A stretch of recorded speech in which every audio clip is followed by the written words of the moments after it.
그동안 우리가 산상수훈의 말씀을 생각했는데, 산상수훈은 예수님께서 우리 신앙인이 어떻게 살아야 하는지를 말씀한 것입니다. 오늘 그 산상수훈의 마지막 말씀을 생각하겠습니다.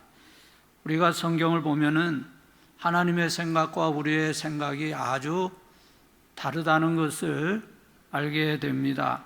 어떤 일에 대한 하나님의 관점과 또 우리의 관점은 아주 다릅니다.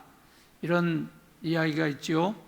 어떤 사람이 하나님께 질문을 했답니다. 하나님, 제가 항상 궁금하게 생각한 것이 있는데, 하나님 입장에서 10억 년은 얼마나 긴 시간입니까? 그러니까 하나님이 내 입장에서는 10억 년은 1초밖에 안 돼 말씀합니다. 그렇죠. 1초밖에 안 되지요. 그러면 하나님 입장에서는 10억 원은 얼마나 큰 돈입니까? 그러니까 하나님이 내 입장에서는 10억 원 1원밖에 안 되지. 그러니까 그 사람이 그렇죠. 그러면 하나님 1원만 좀 주시면 안 될까요? 그러니까 하나님이 그러지 뭐 1초만 기다려, 그렇게 말씀을 하셨다고 그러죠. 그러니까 우리의 관점과 하나님의 관점은 아주 다릅니다. 어떤 일에 대해서 우리가 생각하는 것과 또 하나님이 생각하시는 것은 아주 다르다고 하는 것을 우리가 그동안 산상수훈의 말씀을 통해서 발견할 수 있었습니다. 하나님은 우리가 생각하는 것과는 아주 차원이 다른 그런 말씀을 산상수훈을 통해서 우리에게 주셨습니다. 하나님에게는 우리 앞에는 두 가지의 선택이 있다는 것을 말씀을 하셨습니다. 우리 앞에는 두 개의 문이 있습니다. 넓은 문이 있고 좁은 문이 있습니다. 또 두 개의 길이 있습니다. 넓은 길이 있고 좁은 길이 있습니다. 또 두 종류의 사람들이 있습니다. 많은 사람들이 모여 있는 데 있는 사람들이 있고 또 사람들이 별로 없는 데 있는 사람들이 있습니다. 두 종류의 선생들이 있습니다. 좋은 선생, 참 교사들이 있고 거짓 교사들이 있습니다. 두 종류의 나무가 있습니다. 좋은 나무가 있고 또 나쁜 나무가 있습니다. 두 종류의 열매가 있습니다. 좋은 열매가 있고 나쁜 열매가 있습니다. 그리고 예수님은 우리의 고백이 중요한 것이 아니고 또 우리의 성과가 중요한 것도 아니고 우리가 누구를 모시고 있는가, 예수 그리스도를 소유하고 있는가 하는 것이 중요하다는 것을 가르쳐 주셨습니다. 우리는 둘 중에 하나를 선택해야 합니다. 양쪽을 다 택할 수는 없습니다. 우리는 둘 중에 어느 한편에 서야 합니다. 오늘 말씀에서 예수님은 우리에게는 두 개의 기초 위에 두 개의 집을 짓고 있는 두 종류의 사람, 둘 중에 어느 한편을 어느 한 종류의 사람들이라고 말씀합니다. 이 말씀에서 예수님은 세 가지의 삶의 원칙을 말씀하셨는데 이 세 가지 원칙은 우리에게 매우 중요하고 이 원칙을 잘 적용하면 우리의 삶이 크게 달라질 것입니다. 예수님이 말씀한 첫 번째 원칙은 기초의 튼튼함이 우리 인생의 질을 결정한다는 것입니다. 기초의 튼튼함이 우리 인생의 내용을 결정합니다. 예수님은 두 개의 기초 위에 세워지는 두 개의 집에 대해서 말씀하셨습니다. 건축하는 사람들은 기초가 얼마나 중요한가 하는 것을 잘 알고 있습니다. 우리 교회가 아가페 건물을 지을 때 그 안반이 나왔어요. 그래서 그 안반 일부를 깨트리고 그 위에다가 시멘트를 붓는데 엄청나게 많은 시멘트를 부었습니다. 아마 트럭으로 1000트럭 이상, 한 1500트럭에 해당하는 엄청난 시멘트를 부었습니다. 그래서 우리 건물이 아주 튼튼한 건물입니다. 기초가 튼튼하지 못하면 그 위에다가 아무리 아름답고 우아한 건물을 지어도 그 기초가 튼튼하지 못하기 때문에 허약하고 위험한 건물이 됩니다. 지하의 기초가 지상의 건물의 견고성을 좌우합니다. 우리 인생도 마찬가지예요. 우리 인생도 기초를 튼튼하게 잘 세워야 우리의 인생이 견고하게 설 수 있습니다. 예수님은 두 개의 기초에 대해서 말씀하셨는데 그 첫째는 견고한 반석이라고 했습니다. 우리의 인생은 반석 위에 세워진 인생이 되어야 합니다. 성경은 그 반석이 누구신지를 말씀합니다. 고린도전서 3장 11절에 이 닦아둔 것 외에 능히 다른 터를 닦아둘 자가 없으니 이 터는 곧 예수 그리스도라. 예수 그리스도가 우리의 기초가 되시고 우리의 반석이 되십니다. 에베소서 2장 19절 그러므로 이제부터 너희는 외인도 아니요 나그네도 아니요 오직 성도들과 동일한 시민이요 하나님의 권속이라. 너희는 사도들과 선지자들의 터 위에 세우심을 입은 자라. 그리스도 예수께서 친히 모퉁이 돌이 되셨느니라. 우리는 반석이신 그리스도 위에 세워져야 합니다. 예수님은 또 다른 기초에 대해서 말씀하는데 그 기초는 모래입니다. 오늘 많은 사람들이 불안정한 기초 위에 삶을 세우고 있습니다. 어떤 사람들은 친구 위에 인생을 세웁니다. 관계가 그들의 모든 것입니다. 그런데 그 관계가 나빠지면 그들의 인생이 우울해집니다. 어떤 사람은 배우자나 자식이나 가족 위에 그들의 인생을 세웁니다. 그러다가 일이 생깁니다. 가족 중에 누군가 먼저 떠나가거나 또 무슨 일이 일어나서 서로에게 등을 돌려버리면 지금까지 중요하게 생각했던 기초가 무너지게 되면서 인생이 어렵게 됩니다. 또 어떤 사람은 새로운 유행의 인생을 세우는 사람도 있습니다. 이 사람은 항상 무언가 새로운 유행을 쫓아갑니다. 새로운 물건을 사고 새로운 세미나에 가고 새로운 인기 강사의 강의를 듣습니다. 그러나 그런 새로운 것들도 사실상 인생에 별 도움이 되지 않는다는 것을 알 때에 어떻게 해야 할지를 모르게 됩니다. 여러분, 그런 것들이 우리 인생에 견고한 기초가 되지 못합니다. 그것들은 모래 위에 집을 세우는 것과 같습니다. 프레드릭 비크너라고 하는 이가 있는데 30권 이상의 책을 썼고 퓰리처 상을 받은 유명 작가이고 성공의 목사이기도 합니다. 그는 외로운 노인으로 세상을 떠난 자기 어머니에 대해서 글을 썼습니다. 그 어머니는 오늘 성경이 말씀하는 모래 위에 집을 지은 사람에 해당되는 사람이었습니다.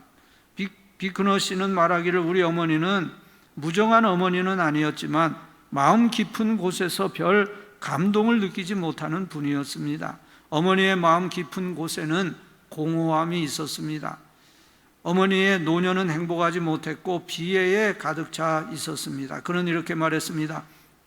우리 어머니의 최대의 관심사는 아름다움을 유지하는 것이었습니다. 항상 자신을 가꾸고 꾸미는데 정성을 기울였고 그만한 인정을 받았습니다. 그러나 어머니가 자신의 아름다움을 잃어버렸음을 보게 되었을 때 어머니의 모습은 마치 백만장자가 전 재산을 잃어버린 것과 같았습니다. 어머니는 전화번호에서 자기 이름을 빼게 하고 사람들에게 자신의 전화번호를 가르쳐 주지 않았습니다.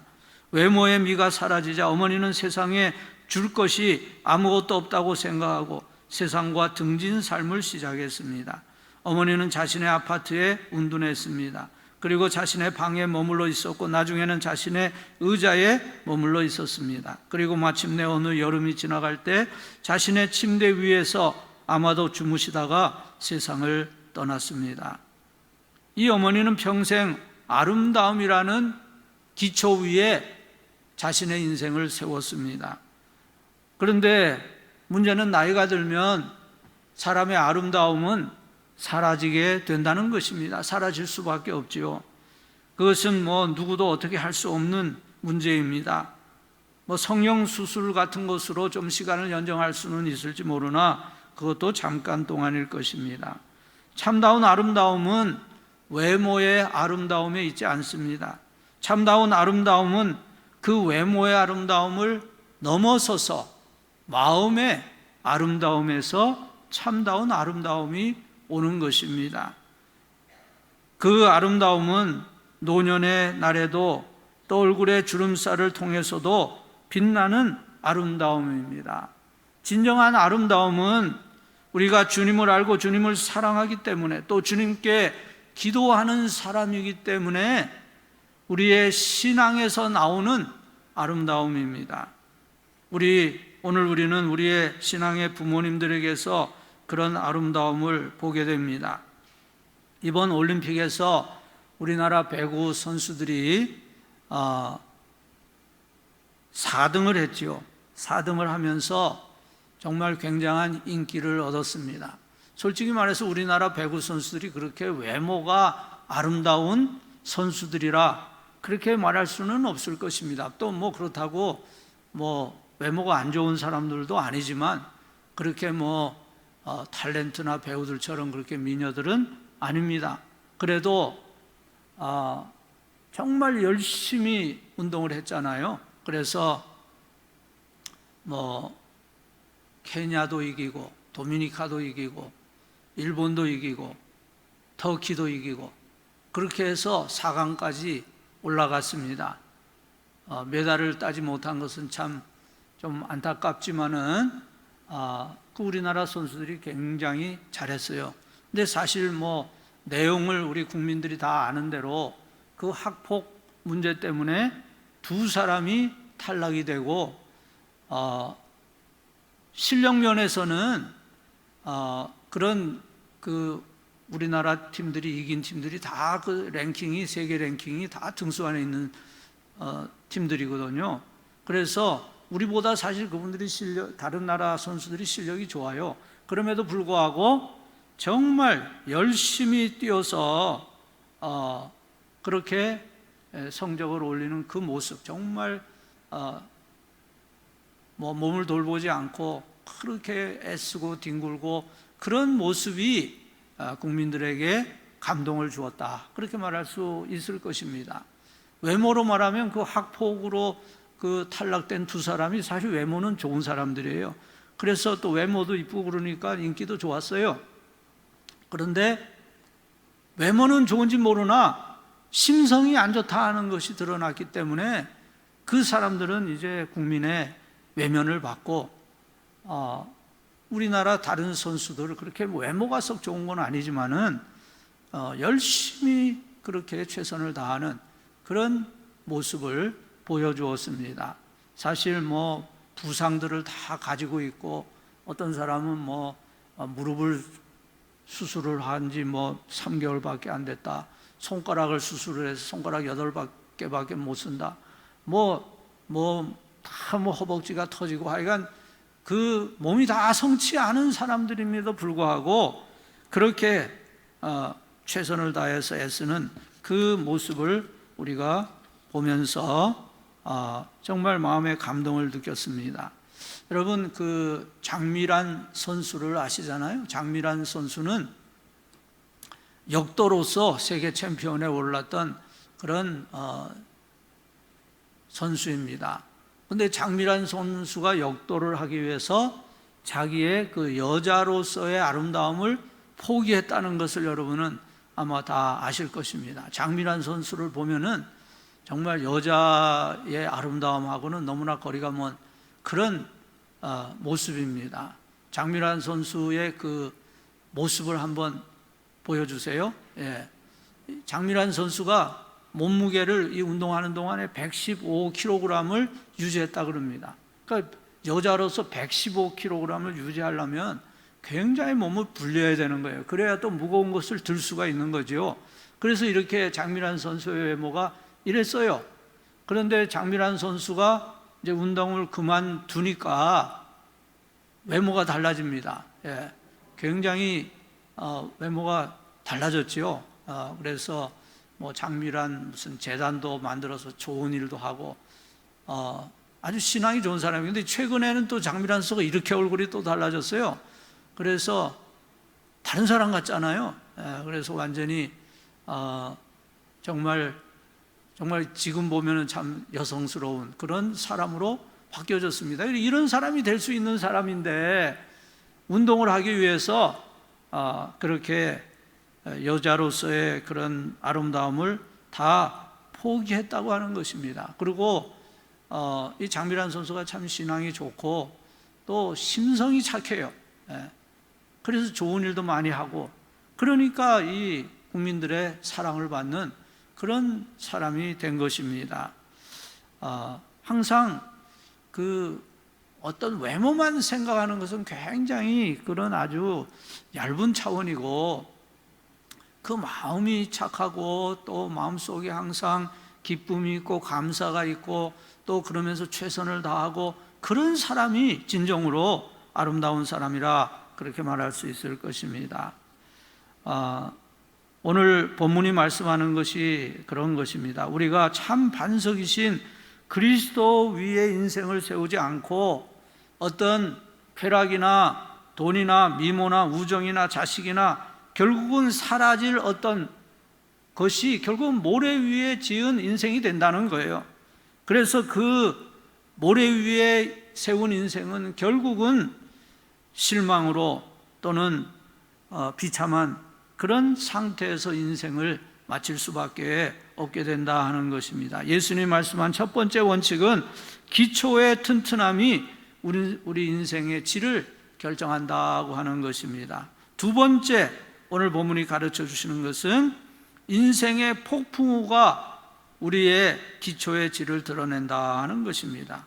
인생의 폭풍우가 우리가 가지고 있는 기초의 내용이 무엇인지를 드러냅니다. 예수님의 비유에 보면 지혜로운 사람과 어리석은 사람이 똑같이 집을 지었는데 폭풍우가 불어왔습니다. 여러분, 인생의 폭풍우에 대해서 두 가지를 기억해야 하는데, 폭풍우가 불어오면 비가 많이 내리고 홍수가 나고 또 심한 바람이 불고 이럴 때 두 가지 사실이 드러납니다. 첫째는 폭풍우는 피할 수 없는 것이다 하는 겁니다. 모든 사람이 다 폭풍우를 만납니다. 여러분 동의하십니까? 우리가 폭풍우를 피할 수 없다면 빨리 폭풍우를 만나는 것이 나을지도 모릅니다. 베드로전서 4장 12절에 사랑하는 자들아 너희를 연단하려고 오는 불시험을 이상한 일 당하는 것 같이 이상히 여기지 말라 말씀합니다. 베드로 사도는 너희가 인생의 폭풍우를 만날 때 왜 내가 이 자리에서 이런 폭풍을 만나는가 이상하게 생각하지 말라는 것입니다. 모든 사람은 다 폭풍우를 만나게 되어 있습니다. 성경은 그리스도 안에 있는 사람도 세상에서는 환난을 당할 것이다 라고 말씀합니다. 태어나서 죽을 때까지 폭풍우를 만나지 않는 사람은 없습니다. 폭풍우는 모든 사람에게 오는 것입니다. 우리 중에 혹시 나는 지금까지 별 어려움이 없었다, 내 나이가 40, 50인데 지금까지 평탄했다, 그런 분이 있다면 조금 더 기다려 보세요. 인생을 비관적으로 보는 것은 아니지만 인생의 불변하는 진리 가운데는 우리 모든 인생에는 다 폭풍우가 있다고 하는 것입니다. 폭풍우는 불가피할 뿐 아니라 공평하게 오게 됩니다. 모든 사람이 최소한 얼마의 폭풍우를 경험할 것입니다. 어떤 그리스도인은 폭풍우를 만날 때 충격을 받습니다. 그들은 예수 그리스도를 내가 영접했기 때문에 폭풍우가 없을 것이라고 생각했는데 폭풍우가 다가올 때 충격을 받게 됩니다. 마태복음 5장 45절에 보면 이같이 한즉 하늘에 계신 너희 아버지의 아들이 되리니 이는 하나님이 그 해를 악인과 선인에게 비추시며 비를 의로운 자와 불의한 자에게 내려주신다 그랬습니다. 비가 내릴 때는 모든 사람이 다 비를 맞을 수밖에 없어요. 하나님은 착한 사람에게는 햇볕만 비춰주시고 악한 사람에게는 비를 내리는 그런 분이 아닙니다. 모든 사람이 다 같이 비가 내릴 때는 다 같이 맞는 거예요. 믿는 가정에도 똑같이 비가 내린다는 거예요.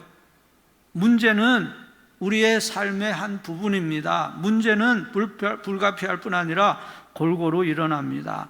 어떤 폭풍우가 일어납니까? 우리의 인생에서 어떤 폭풍우가 다가옵니까? 사별, 손실, 고난, 박해. 우리가 이런 폭풍우를 만나기 전까지는 우리 인생의 기초가 얼마나 견고한지를 잘 알 수가 없습니다. 그런데 우리의 삶의 폭풍우가 우리의 기초가 어떤지를 알게 해줍니다. 어떤 부부가 캘리포니아에서 집을 하나 사려고 했습니다. 남편이 먼저 가서 그 지역에서 한번 집들을 둘러보고 소개업자가 소개해주는 집을 보게 되었는데 두 집이 마음에 들었습니다. 두 집이 회사도 같은 회사이고 크기도 비슷하고 구조도 비슷했습니다. 다른 것이 있다면 위치가 다르다고 하는 것이었습니다. 이 남편은 두 집이 다 좋고 두 집이 다 마음에 들었습니다. 그래서 주말에 이제 아내를 데려와서 같이 보고 결정하겠습니다, 이렇게 말했습니다. 그런데 그 사이에 지진이 일어났어요. 큰 지진이 일어났습니다. 그 남편이 아내와 함께 그 집을 보러 가서 첫 번째 집을 보았는데 그 집이 지난번에 보았던 집이고 마음에 들었던 집이라고 한번 보여주고 그 집이 참 좋았어요. 근데 그 다음에 두 번째 집으로 갔습니다. 그런데 그 두 번째 집은 아주 형편없이 되어 있었습니다. 창문도 깨어지고 또 바닥이 갈라지고 벽에 금이 가고 아주 집이 엉망이 되어 있었습니다. 소개업자가 말을 하기를 며칠 전에 아주 큰 지진이 났는데 그 첫 번째 집에 비해서 두 번째 집은 그 땅의 구조라든지 기초가 튼튼하지 못해서 이렇게 되었다, 그렇게 말했다는 겁니다. 주말까지 기다렸던 것이 다행이었겠지요. 지진이 오기까지 기다린 것이 다행이었습니다. 폭풍우는 우리의 삶의 기초가 얼마나 튼튼한지를 알게 해줍니다. 만일 우리가 모래 위에 집을 짓고 있다면 언젠가는 우리의 삶에, 우리의 인생에 폭풍우가 몰려오게 되는데 그 날에 실망할 수밖에, 낙심할 수밖에 없게 될 것입니다. 우리 주변에 있는 누구에게 우리가 신앙에 대해서 얘기해 주려고 하는데 그 사람이 잘 듣지를 않습니다. 그 사람이 별로 관심이 없어 합니다. 그런데 이제 시간이 흐른 다음에 얼마 후에 그 사람을 다시 만나서 이야기를 하는데 그때는 그 사람의 마음이 많이 열려 있어요. 신앙에 대해서 얘기해도 잘 듣습니다. 왜 그럴까요? 그 사이에 그 사람의 인생에 폭풍우가 몰려왔거든요. 그래서 정말 무엇인가 튼튼한 삶의 기초가 필요하다는 것을 깨달았기 때문에 그 친구의 마음이 많이 열려서 신앙을 받아들이고 또 그 사람을 주님께로 인도할 수 있게 되는 것입니다. 여러분, 오늘 본문에 보면 반석 위에 지은 집은 무너지지 않는다고 했습니다. 반면에 모래 위에 지은 집은 어떻게 됩니까? 27절에 보면 비가 내리고 창수가 나고 바람이 불어 그 집에 부딪힘에 무너져 그 무너짐이 심하니라. 그 무너짐이 심하다고 했습니다. 기초가 허약하면 무너질 때 아주 심하게 무너지게 됩니다. 모든 것을 가진 집이었는데, 모든 것을 가지고 있었는데, 돈으로 살 수 있는 모든 것이 있고 원하는 모든 것이 있었는데도 가정이 깨어집니다. 재산을 나누고 헤어집니다. 엄청난 아픔이 있고 눈물이 있고 절망이 있습니다. 아주 심하게 무너지게 됩니다.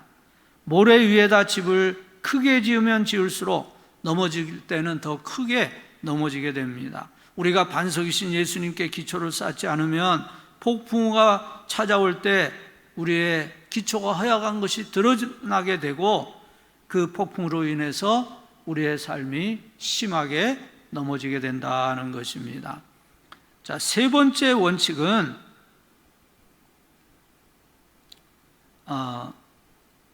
기초를 튼튼히 하려면 그리스도의 말씀에 순종해야 한다는 것입니다. 그러니까 우리 세 가지 원칙을 한번 생각해요. 첫째는 우리의 인생의 기초가 우리의 인생이 얼마나 튼튼한지를 말해주고요. 두 번째로는 또 인생의 폭풍우가 우리의 기초의 질을 말해주고요. 세 번째로는 그 기초를 더 튼튼히 하기 위해서는 주님의 말씀에 순종해야 한다는 것입니다. 24절 말씀을 보면 그러므로 누구든지 나의 이 말을 듣고 행하는 자는 그 집을 반석 위에 지은 지혜로운 사람 같으리니 말씀합니다. 두 가지가 필요한데 말씀을 들어야 하고 그 말씀을 행해야 한다고 말씀합니다. 26절에 보면 나의 이 말을 듣고 행하지 아니하는 자는, 듣기만 듣고 행하지 않으면 그 인생은 기초가 튼튼하지 못하다 하는 겁니다. 21절에 보면은 나더러 주여 주여 하는 자마다 다 천국에 들어갈 것이 아니요 다만 하늘에 계신 내 아버지의 뜻대로 행하는 자라야 들어가리라. 23절 불법을 행하는 자들아 내게서 떠나가라. 여기서도 행하는 것에 대해서 말씀해요. 불법을 행하는 것에 대해서 말씀합니다. 20절에서 예수님은 이러므로 그들의 열매로 그들을 알리라고 말씀합니다. 예수님은 우리가 견고한 기초를 쌓는 방법은 주님의 말씀을 듣고 행하는 것이라고 했어요. 듣기만 하는 것이 아니라 행해야 합니다. 오늘 많은 성도들이 하나님의 말씀을 듣습니다. 하나님의 말씀을 잘 알고 있습니다. 그러나 말씀대로 살지 않습니다. 신앙생활을 피상적으로 합니다. 그런 사람은 마치 바다 위에 모래 위에 세운 성처럼 기초가 허약하다는 것입니다. 예수님은 이 말씀을 통해서 우리에게 경고하십니다. 우리가 미사역으로 의를 대신하고 경건한 말로 헌신을 대신하고 종교적인 예법으로 참된 영성을 대신하는 것을 경고하십니다. 우리의 그리스도에 대한 신앙은 믿음의 행위에 의해서 증거되어야 합니다. 우리가 구원받는 것은 오직 믿음으로 받는 것입니다. 그런데 그 믿음은 그냥 믿음으로만 머물러 있는 것이 아니라 그 믿음의 결과로 우리의 신앙의 행위가 따라오는 믿음입니다. 우리가 행함으로 구원받는 것이 아니지요. 우리가 구원받은 사람이 되기 위해서는 예수 그리스도를 믿는 믿음이 있어야 하지만 구원을 받은 다음에 우리가 하는 일, 또 우리가 사는 방식에서 우리가 소중히 생각하고 힘쓰는 일에서 또 우리가 어디에 가서 무엇을 하느냐 하는 그 우리의 모습에서 믿는 사람의 증거가 나타나야 합니다. 우리가 신앙의 성도들과 나누는 그런 신앙, 사랑과 선행을 격려하는 우리의 모습에서 신앙인의 그 모습이 드러나야 한다는 것입니다. 그리스도인이 되었는데도 우리의 삶의 모습이 믿지 않는 세상 사람들과 다른 것이 없다면 예수님은 너의 인생은 기초가 튼튼하지 못한 것을 확인해 보아야 된다 말씀하십니다. 말틴 루터는 이런 말을 했어요. 하나님의 아들이 자신의 생명을 내어주신 것처럼 참다운 믿음은 반드시 선행을 만들어낸다고 말했습니다. 여러분, 예수님은 이 말씀에서 우리의 믿음에 대해서 말씀합니다. 참된 기독교는 예수님의 말씀을 듣고 믿고 따르는 것이고 그때 우리의 삶은 바른 기초 위에 세워진다고 하는 것입니다. 어떤 사람이 요트클럽의 회원이었습니다. 그 사람은 그 요트클럽에서 제일 좋은 요트를 만들려고 했습니다. 그는 최고의 자재를 구입했습니다. 그리고 최고로 우아하고 화려하고 멋진 요트를 만들기 시작했습니다. 그 클럽의 회원들이 그 요트를 만드는 것을 이제 찾아와서 보면서 말했습니다. 이 요트는 우리가 본 것 중에 가장 멋진 배가 될 것이라고, 우리 요트 클럽의 플래그십, 기대함이 될 것이라고, 당신은 앞으로 우리 요트 클럽의 사령관감이라고 칭찬을 해 주었습니다. 그래서 이 사람은 그런 사람들의 말을 들으면서 더 열성적으로, 더 정성으로 요트를 만들었습니다. 최고의 재질로, 최고의 디자인으로, 최고의 장식으로 배를 만들다 보니까 시간이 너무 많이 걸렸어요. 또 자금도 부족하게 되었습니다. 그래서 겉으로 만드는 부분은 굉장히 시간을 끌면서 정성스럽게 돈도 많이 들이고 만들었지만 물속으로 들어가는 배 밑부분의 용골과 부력과 무게에 대해서는 충분히 정성을 들이지 못했습니다. 드디어 배를 바다에 띄우는 날이 되었습니다. 그 요트클럽의 모든 회원들과 가족들이 거기에 나와서 환호를 지르면서 그 사람이 만든 요트를 보면서 정말 요트 중에, 지금까지 만들어진 요트 중에 최고의 요트라고 축하해 주었습니다. 그 사람은 그 요트를 타고 대양을 향해 항해하기 시작했습니다. 자기가 만든 배에 대한 무한한 자부심을 가지고 지구의 왕이 된 것 같은, 바다의 왕이 된 것 같은 그런 기분으로 배를 몰고 나가기 시작했습니다. 그런데 이제 배가 바다로 나가니까 파도가 몰려오기 시작했습니다. 처음에는 파도가 그리 높지 않았지만 점점 파도가 높아졌고, 파도가 5m에 이를 때 그때부터 배가 흔들리기 시작했습니다. 그리고 거대한 파도가 몰려와서 배에 부딪힐 때 배는 전복되고 말았습니다. 보통의 요트들은 물 밑으로 들어가는 부분에 충분한 무게를 가지도록 설계하는데 이 배는 충분한 무게가 없기 때문에 전복되었습니다. 그리고 흥미로운 사실은 그들이 전복된 배를 다시 끌어올렸을 때 이 사람은 자기가 만든 배에 대해서 너무나 자부심을 가졌기 때문에 전복될 때를 대비한 구명대나 무전기 같은 것이 없었습니다. 그래서 그 배가 못 쓰게 될 뿐 아니라 그 사람은 바다에서 생명을 잃게 되었습니다. 그러니까 중요한 것은 물 위에 있는 것보다도 물 밑에 있는 것입니다. 우리가 하나님과 동행할 때 중요한 것은 우리의 삶의 기초가 얼마나 튼튼한가 하는 것입니다. 그런데 기초라고 하는 것은 어떤 것입니까? 아무도 보지 않는 곳에서, 아무도 박수쳐 주는 사람이 없는 곳에서, 아무도 응원해 주는 사람이 없는 곳에서 이루어지게 됩니다. 기초는 땅 밑에 있습니다. 기초를 만드는 일은 지하에서 이루어지기 때문에 겉으로는 사람들은 잘 알지 못하는 겁니다. 그러므로 기초가 튼튼하게 되려면 우리가 사람들은 보지 않지만 주님이 보시는 곳에서 주님과 함께 시간을 보내면서 주님과의 더 온전한 관계를 이루는 일에 힘써야 한다는 것입니다. 기도하고 말씀을 읽으면서 또는 금식하면서 믿음 안에서 성장해야 합니다. 스스로 영적인 훈련의 시간을 가지면서 우리의 신앙적인 기초를 튼튼하게 만들어야 합니다. 사람들이 알아주지 않고 사람들에게 잘 드러나지 않을지 모르지만 폭풍우가 올 때는 그 기초가 드러나게 되고 우리에게 신앙적인 기초가 있다고 하는 사실을 우리가 생각할 때 하나님께 감사하게 될 것입니다. 두 사람이 있습니다. 지혜로운 사람이 있고 또 어리석은 사람이 있습니다. 그 중간은 없습니다. 여러분은 어디에 속할 것입니까? 하나님의 은혜로 우리 교회 모든 성도들과 또 성도들의 가정이 모두 반석이신 예수 그리스도 위에 세워져서 어떠한 인생의 풍파에도 흔들리지 않는 견고한 그런 삶이 될 수 있기를 주님의 이름으로 축복합니다.